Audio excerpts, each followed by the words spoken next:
Africa Content TV.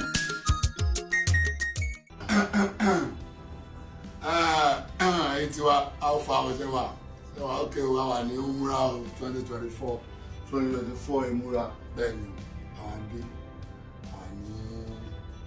ọ̀gá wa ló jókòó iṣẹ́ ti gbọ́. Àpèsè wa nínú bàbá ọ̀nàrẹ́bù tẹ̀ láwa àlọ́ gbé kiri àtọ́jú bẹ́ẹ̀. Ọ̀gá àti sọ́jà láti Amẹ́ríkà ọmọ ọ̀gá ló ń ṣe kiri ló ṣe bẹ́ẹ̀. Aláìní ti ń jẹ ọmọ kí ni náà jẹ ọmọ. Ọtí ìjẹ náà wà tún jẹ kọ́.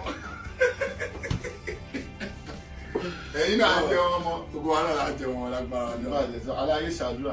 A ó ti dá ẹ̀ ló ti dá ní bàjẹ́ níwájú làwọn àìníwá sẹ́yìn láti máa lọ wájú sí gbogbo wa gbogbo àwọn tá a nígbàgbọ́ nínú àdúrà máa gbà fún wa àdúrà wa máa gbà gbogbo ara tí nígbàgbọ́ nínú Kaaba tá a jẹ́ pé tá a bá ti fojú kan gbàdúrà wa ti gbà ìlọsíwájú ti bá wa ìlọsíwájú bá wa àdúrà wa gbà ọ àti jábọ̀ Taye Currency ò ní jábọ̀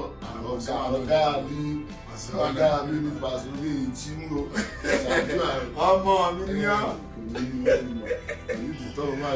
ọmọ mi ní mo gbà ṣé wọ́n bá wọn fẹsẹ̀ rí aláyé ní Saudi aláyé ní mi o ọ̀gá mi ti gbà ṣé àràbò fẹsẹ̀ rẹ rí wọ́n mọ̀ àràbò ṣé wọ́n fẹsẹ̀ bàjẹ́ tí àwọn tí àwọn tábàbò bá fa ẹsẹ̀ tí wọ́n bomú gbogbo ẹ̀ pa tí wọ́n sì fa ẹsẹ̀ rẹ̀. Wọ́n fa ẹsẹ̀ Pasuma. wọ́n tún fẹ́ dé fìlà orí aṣọ ọ̀rá àmì. ayé òní bẹ́ẹ̀.